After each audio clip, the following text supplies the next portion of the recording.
Hare Krishna. So text 12, which is titled Bewildering Pastimes. न वेद कश्चित् भगवंस चिकीर्षितां तवे हम अनस्य नृणां विदम्बनां न यस्य कश्चित् दायितो अस्ति कर्हिचिद् द्वेषस्य च यस्मिन् विषम मतिर्नृणाम्. O Lord, no one can understand your transcendental pastimes which appear to be human and so are misleading. You have no specific object of favor, nor do you have any object of envy. People only imagine that you are partial.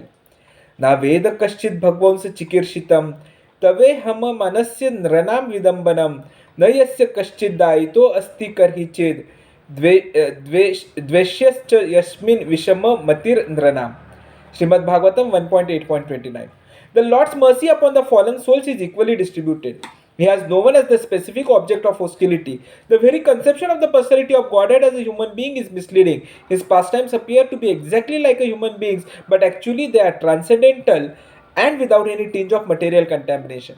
He is undoubtedly known as partial to his pure devotees, but in fact he is never partial, as much as the sun is never partial to anyone. By utilizing the sun rays, sometimes even the stones become valuable, whereas a blind man cannot see the sun, although there are enough sun rays before him. Darkness and light are two opposite conceptions, but this does not mean that the sun is partially in distributing its rays. The sun rays are open to everyone, but the capacities of receptacles differ.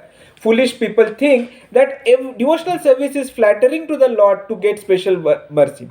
Factually, the pure devotees who are engaged in the transcendental living service of the Lord are not a mercantile community. A mercantile house renders service to someone in exchange for values. The pure devotee does not render service unto the Lord for such exchange, and therefore the full mercy of the Lord is open for him. Suffering and needy men, inquisitive persons, or philosophers make temporary connections with the Lord to serve a particular purpose. When this purpose is served, there is no more relation with the Lord. A suffering man, if he is pious at all, prays to the Lord for his recovery. But as soon as the recovery is over, in most cases, the suffering man no longer cares to keep any connection with the Lord. The mercy of the Lord is open for him, but he is reluctant to receive it. That is the difference between a pure devotee and a mixed devotee. Those who are completely against the service of the Lord are considered to be in abject darkness. Those who ask, sorry,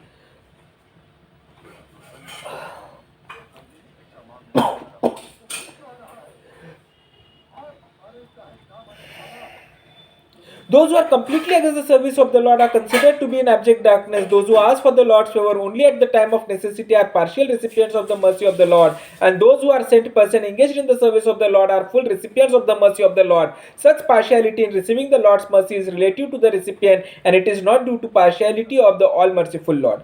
When the Lord descends on this material world by his full merciful energy, he plays like a human being, and therefore it appears that the Lord is partial to his devotees only, but that is not a fact.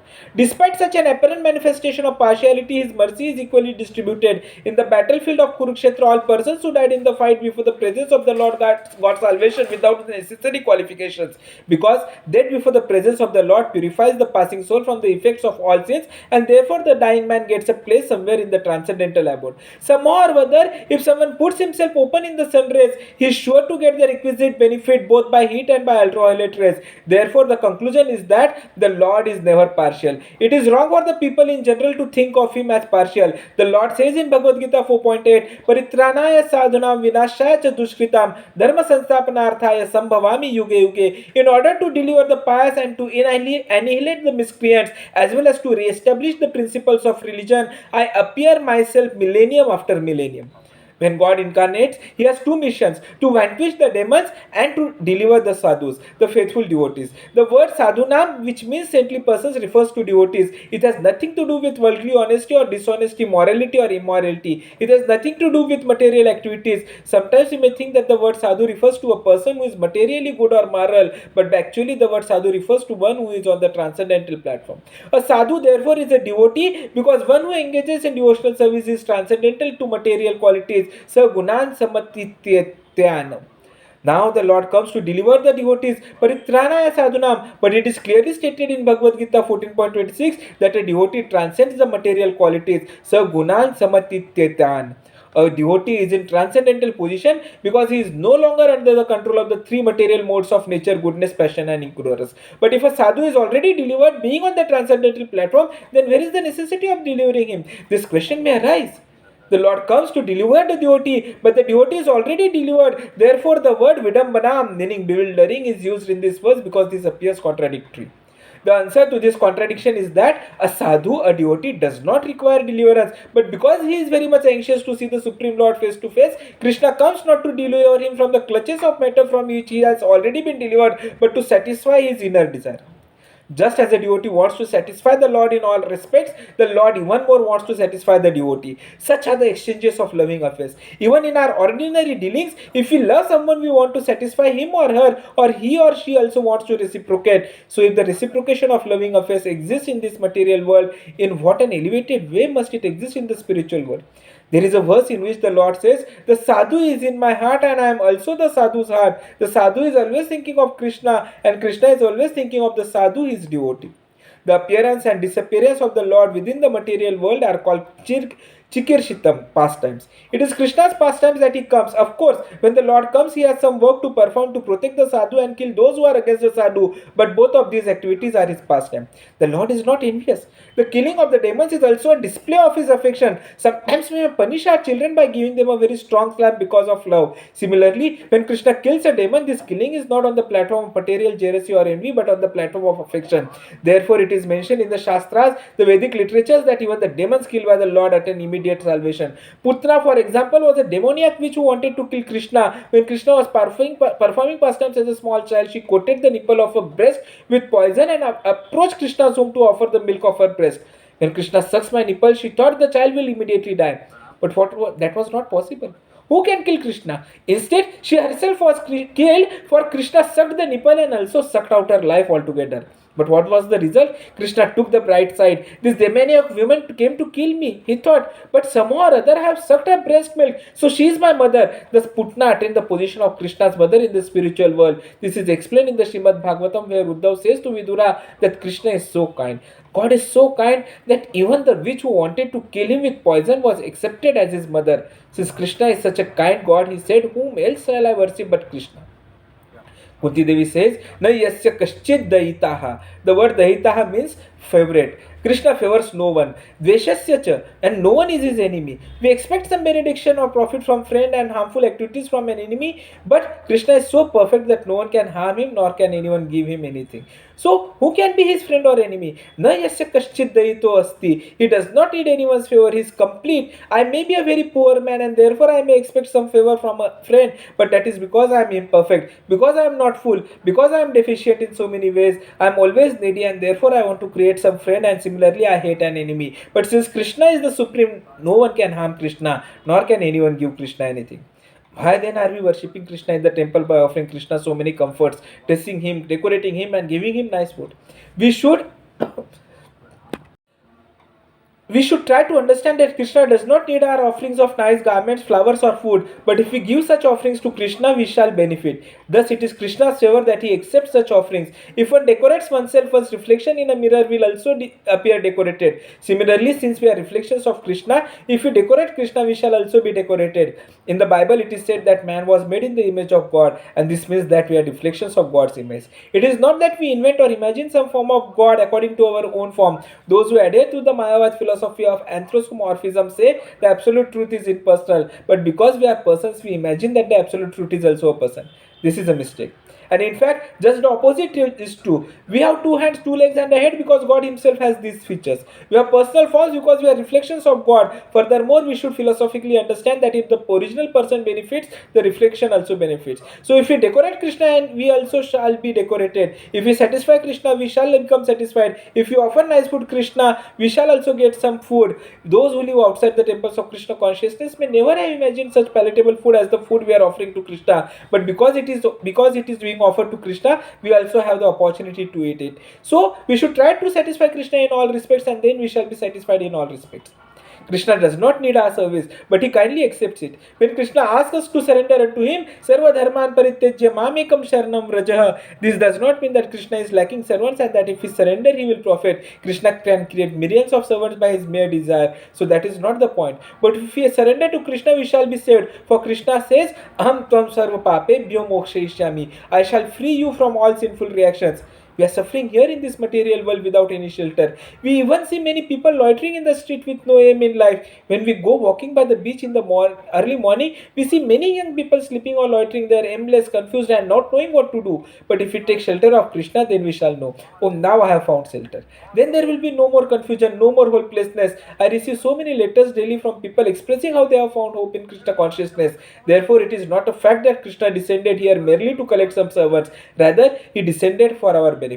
Unfortunately, however, instead of becoming Krishna's servant, we are becoming servants of so many other things. We are servants of our senses and the sensual activities of lust, anger, greed, and illusion. Actually, the whole world is serving in this way. But if we engage our senses in the service of Krishna, we shall no longer be servants of the senses but masters of the senses. When we have the strength to refuse to allow our senses to be engaged other than in the service of Krishna, then we shall be saved.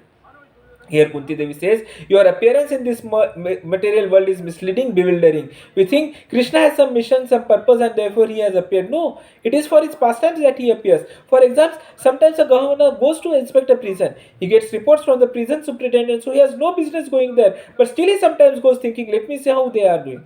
This may be called a pastime because he is going by his free will. It is not that he has become subject to the laws of the prison, but still a foolish prisoner may think, oh, here the governor is also in prison. So we are equal, I am also governor. Rascals think like that. Because Krishna has descended as an avatara, they say I am also an avatara. So here it is said, Na Veda Kaschid Bhagvam Sachikirshitam. No one knows the purpose of your appearance and disappearance. The way Hansa Manasyandranam Vidambanam. The Lord's pastimes are bewildering, no one can understand their real purpose. The real purpose of Lord's pastimes is his free will. He thinks, let me go and see. He does not need to come to kill the demons. He has so many agents in the material nature that can kill them. For example, in a moment he can kill thousands of demons merely by a strong wind. Nor does he need to come to give protection to the devotees, for he can do everything simply by his will. But he descends to enjoy pleasure pastimes. Let me go and see. Sometimes Krishna even wants to enjoy the pleasure pastimes of fighting. The fighting spirit is also in Krishna. Otherwise, where from we got it? Because we are part and parcel. Because we are part and parcel of Krishna, we all the qualities of Krishna are present in minute quantity within us. We are samples of Krishna. Where from do we get the fighting spirit? It is present in Krishna. Therefore, just as a king sometimes engages a wrestler to fight with him, Krishna also engages living entities to engage in fighting. The wrestler is paid to fight with the king. He is not the king's enemy. Rather, he gives pleasure to the king by mock fighting. But when Krishna wants to fight, who will fight with him? Not anyone ordinary. If a king wants to practice mock fighting, he will engage someone very qualified wrestler. Similarly, Krishna does not fight with anyone ordinary, but rather with some of his great devotees. Because Krishna wants to fight, some of his devotees come down to this material world to become his enemies and fight with him. For example, the Lord descended to kill Hiranyakashipu and Hiranyaksha. Should we think that these were ordinary living entities? No, they were the great devotees Jaya and Vijay who came to this world because Krishna wanted to fight. In the Vaikuntha world, the spiritual world, there is no possibility of fighting because everyone there engages in Krishna's service. With whom will he fight? Therefore, he sends some devotee in the garb of an enemy and comes here in this material world to fight with them. At the same time, the Lord teaches us that by becoming his enemy is not very profitable and that it is better to become his friend. Kunti Devi therefore says, the Veda Kaschit Bhagwansa Chikirshitam. No one knows the purpose of your appearance and disappearance. Taveha Manasya Ndranam Vidambanam. You are in this world just like an ordinary human being and this is bewildering. Because Krishna sometimes appears like an ordinary man, people sometimes cannot believe or understand his activities. They wonder, how can God become an ordinary person like us? But although Krishna sometimes plays like an ordinary person, in fact he is not ordinary. And whenever necessary, he displays the powers of God. When 16,000 girls were kidnapped by the demon Bhaumasura, they prayed to Krishna and therefore Krishna went to demon's palace, killed the demon and delivered all the girls.